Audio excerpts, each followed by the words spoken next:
How to become a student whisperer, a student-centered design thinking approach to OER development.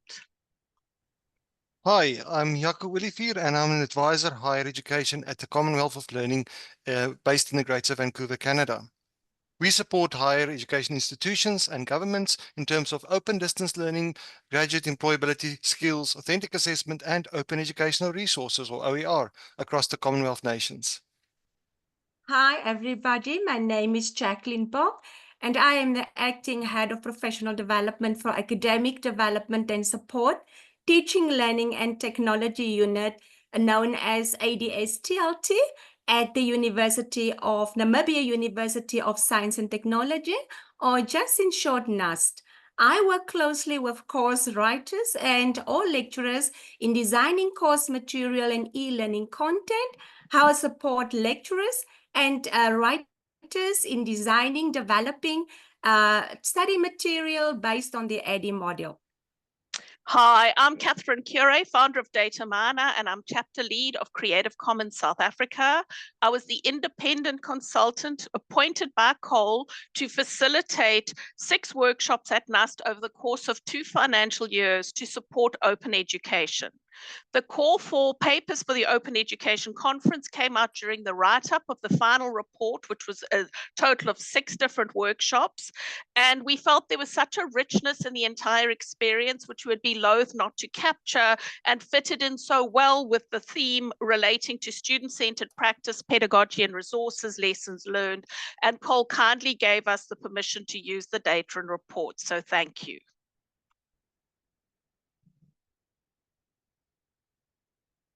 Jacqueline?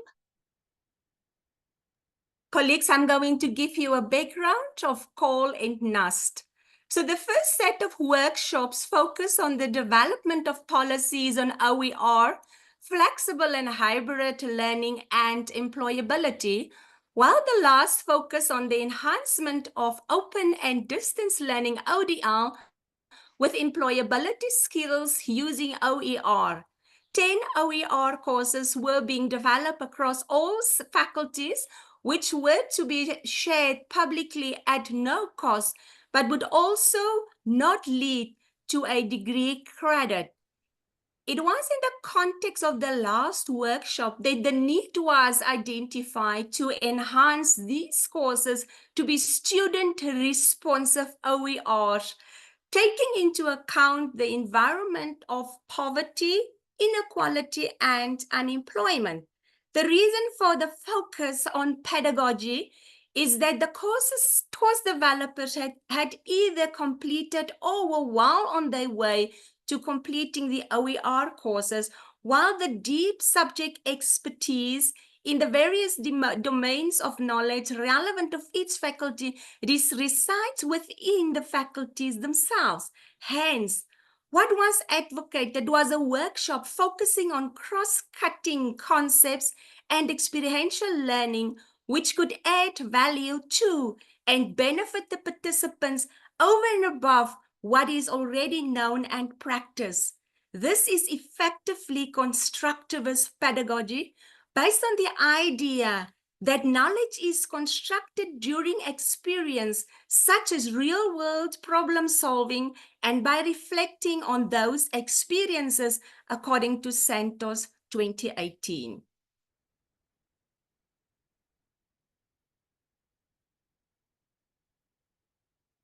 Slide number 4, the question.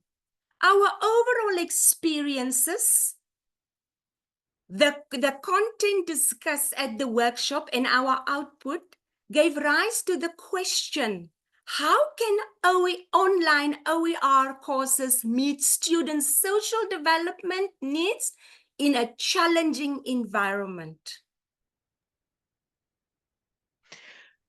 As the theme is student-centered practice, pedagogy, and resources share the lessons learned. To ensure that the students' needs were not only identified, but placed at the center of the approach to addressing these, a human-centered design thinking approach was undertaken with a specific A focus on gamification, micro-learning, cooperative learning, and psychological safety, and the links are in the script itself. And our focus on the student necessitated a human-centered design thinking approach, which places the person, in this case the student, at the very heart of problem solving or thinking about how best to address their needs. It thereby cultivates fact-finding and empathy in relation to students and their needs, both expressed and latent. And although the workshop did not formally and explicitly spell out or implement all of the steps of the design thinking in terms of gathering research data from students, clarifying their needs, testing a variety of approaches, and so on, it nonetheless was a really important framing technique, and it informed the approach taken and provided a departure point for questioning and reflection. This paper is based upon an analysis of the pre-workshop and post-workshop surveys, which were filled in by participants and which included space for comments and on their multiple shared reflections undertaken using Jamboards, sort of an open session to talk about it, looking at the hand evaluation, what you're wanting to think about, and so on, and various ways of probing feelings, attitudes, and behaviors. As is ethical practice, the questionnaires allowed for anonymity. Participants were not required to answer all questions. So the workshops were an experiential approach using employability skills and OER, digital first environment, and the course enhancements were done drawing on selected theoretical principles and the expertise, and very important, it was embedded always on the actual lived expertise of the participating lecturing staff. It's a reflection in terms of development, was not implemented in a classroom, and given the time constraints, the focus is upon the practical suggestions and is not theoretically oriented. In terms of the learning outcomes, they are as follows. Be sensitized to the challenges of implementing open education in areas of poverty where internet data access cannot be guaranteed and is costly for students. Reflecting deeply on how one can best enable open education in such a context, understanding the various educational affordances within a framework that incorporates gamification, micro-learning, cooperative learning, and the need to enable psychological safety, and considering research findings in social cognitive neuroscience and implications that these have in how best to structure online distance education to best cater for our social brains. All the workshops were face-to-face, immersive, interactive, digital-first, and structured using cooperative learning methodologies. Most notably, think, pair, share, which provides time for personal quiet reflection and evaluation that were embedded within the workshops themselves. Such an approach enables hands-on and minds-on learning with active engagement and participation by all. The workshop therefore modeled an approach to enable psychological safety in contradistinction to the typical teaching-based methodologies of education and training common in Southern Africa. The workshop was designed as a practical demonstration of how to integrate OER-enabled pedagogical practices into everyday learning and teaching practices using employability skills. But the big question is, how can these be used even within open distance learning? When asked, what, if anything, were you hoping to learn in this workshop, the most compelling comment was, I want to make my online courses more engaging. Currently, I have a fair amount of information on the e-learning platform. However, it is difficult to get the students excited about it. Many students don't even log on, but instead ask in WhatsApp groups, what is on the e-learning platform and what is shared there? The overall objective is that we also, in terms of the context, we have to take the context into account. And the context is that of poverty, inequality, and unemployment. We have to be sensitized to the challenges of implementing open or distance learning in areas of poverty where internet access cannot be guaranteed and it is very costly. Those who are in far-flung rural areas may be using an entry-level smartphone to access the course materials and may have to climb up onto the roof of their houses or even go up to the top of a nearby mountain in order to access a reliable internet signal. These are harsh, hard realities that NUST has to deal with. So what is it that we can do? how to enable open education.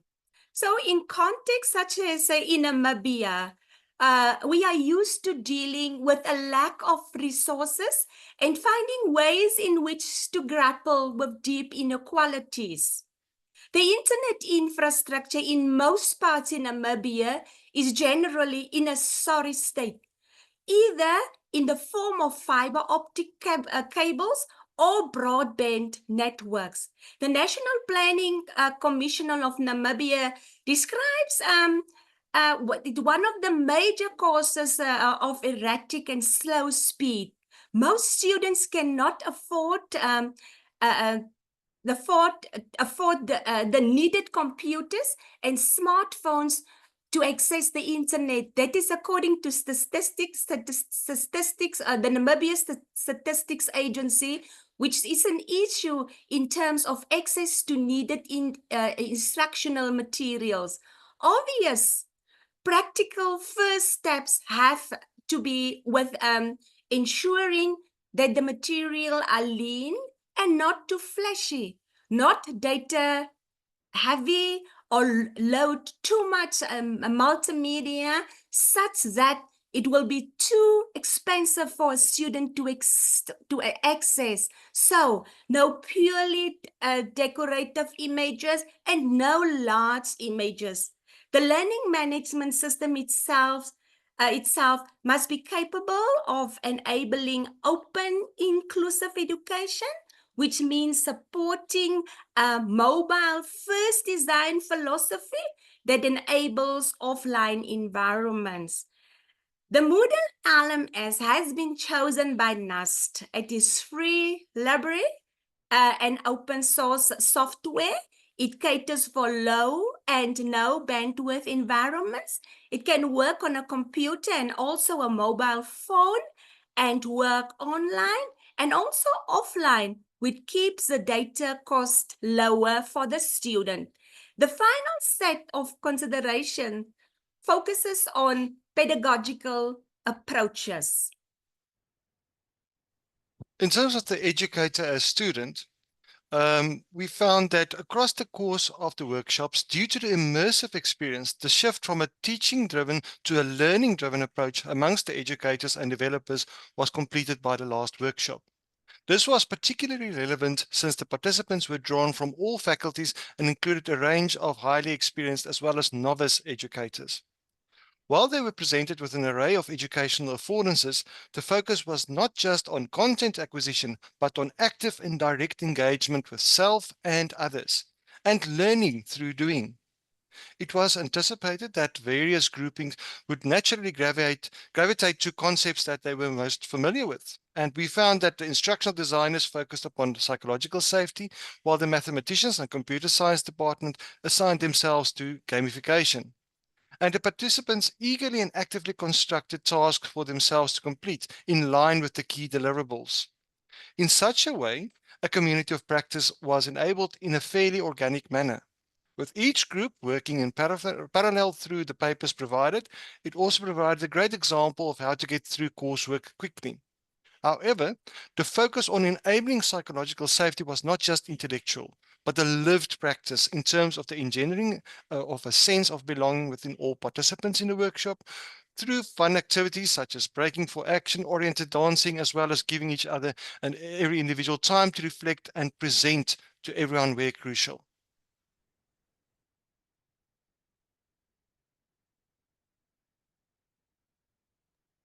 Kathryn, you're muted. Thank you. I was saying the dancing was really incredible, and by the end we had a lot of theme dancing, and just the important thing was just that real sense of belonging. The one thing we did want to look at again, though, was what are we doing? And the concept that was useful is the term affordances, which is an action possibility by arenas within an educational environment. They are seen as characteristics of an educational resort that indicate if and how a particular learning behavior could possibly be enacted within the context. And within the workshop, it was very much focused on praxis and the overarching concept of affordances audiences provided a useful means whereby to frame the learnings from the workshop, as it all has to do with a specific environment that is deliberately created with thoughtful intent by the creators of the course, and the various concepts provided useful mechanisms whereby to spark thinking about what techniques are possible to engage with students in a meaningful manner to ensure high levels of student engagement, interaction, and completion. And the little graph on the right showed that most people found that they learned a lot from each of the different.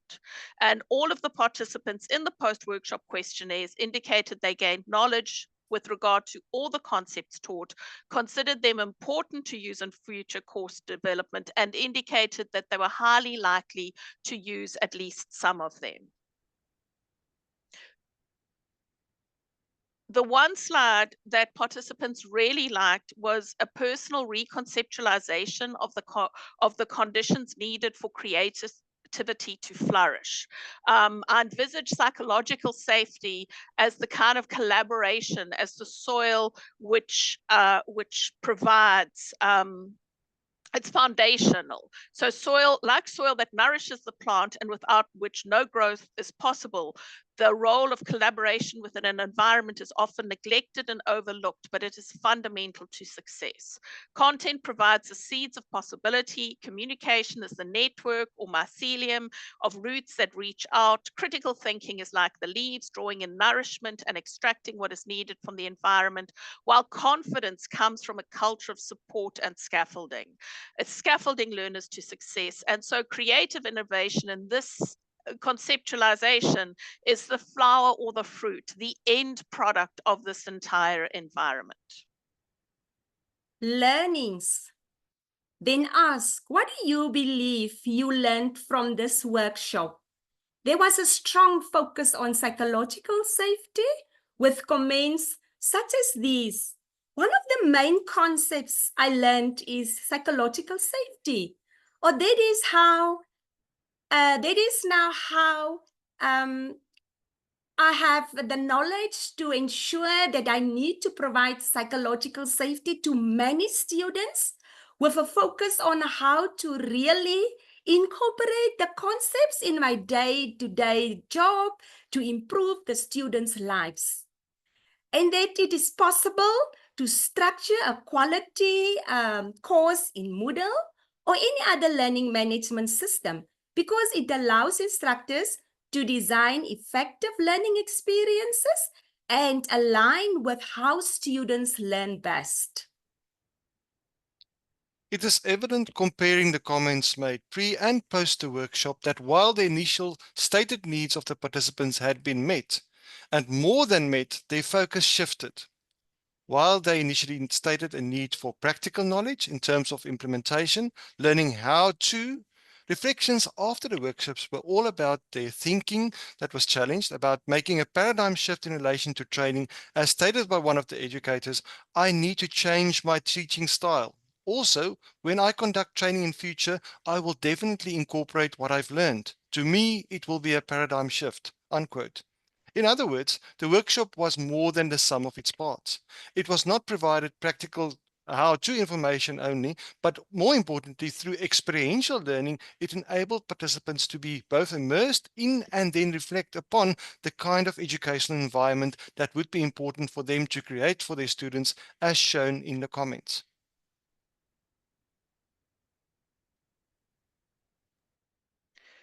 The key takeaways in terms of a student-centered design thinking approach are, in terms of NUST, the key takeaway is that student-centered design thinking is critical to success, and it was key to place the educator as student in the center of the workshop, and then through enabling psychological safety through experiential learning. Educators were engaged in thinking how to inculcate psychological safety for their open and distance learning students.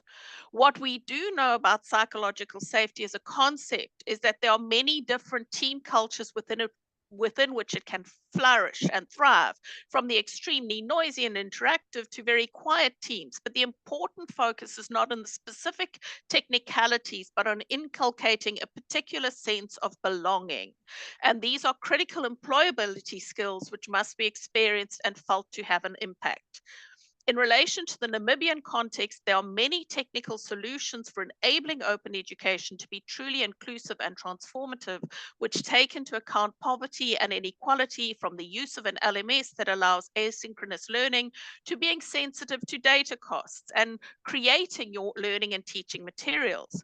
And challenging though it is to implement within an online distance environment, putting students' needs, both explicit and implicit, at the heart of the solution is fundamental.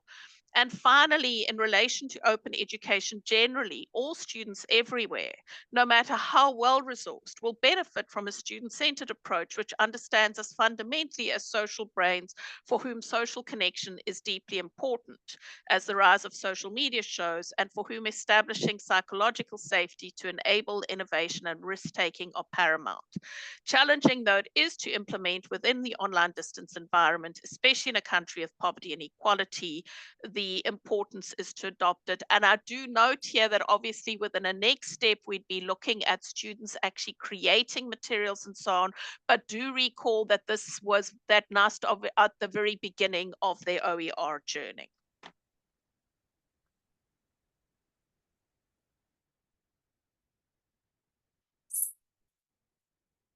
So the outcomes, the entire NUST community, the broader Namibian society, and everyone who has access to the NUST Open Educational Repository are beneficiaries of our engagement with CALL and the two projects we could conclude. Firstly, in terms of capacity building, we were able to successfully develop 3 policies. That is the Open Educational Resources Policy, the Employability Policy, and the Flexible Hybrid Learning Policy, all with implementation guidelines. CALL further provided financial resources and expertise to NUST for the development of an open educational resources repository on the Moodle platform. With the assistance of CALL, the university could capacitate 10 course writers, 10 content reviewers, and 10 language editors to develop 10 open education open education courses shown in the slide. Furthermore, teamwork was embraced, and after the first 3 policies were approved by Senate, the team started to work on 3 additional policies in response to its current strategic plan, which will come to an end in 2025. The newly developed policies are about to be presented to the Academic Planning Committee, and we hope to submit it to the policies for Senate approval as well. The newly developed policies include the following: a teaching policy, a professional development policy, and an online content development policy. The most recent development that the university has started with is the development of an artificial intelligence policy in response to the current educational demands globally and to maintain the good reputation of the university in terms of academic integrity. The team that work on the projects with CALL would like to express our gratitude to Kathryn for Kure's excellent collaboration throughout the OER development project. Her OER and policy development expertise was not just valuable, but integral to our collective understanding, and significantly contributed to building a more robust framework. The experience helped refine our skills in these areas, fostering personal growth and team success. On behalf of the Commonwealth of Learning, we congratulate NUST on taking this process further, and this serves as a good model for OER employability skills catalyst work, which we support in universities within the wider Commonwealth. Thank you to my co-presenters, and thank you for listening. Thank you. Thank you. And I think now we have time for questions, I believe. Oh, I see there are some in the chat. Okay. Alrighty. Are there any questions? I'm looking, you can either, I guess, unmute if you can, or send in the chat. Oh, thank you, Jonathan. Very interesting. And Eric, okay. People can stay in if you are interested, or I guess, Sarah, how are you wanting to stop the, there's a few new messages.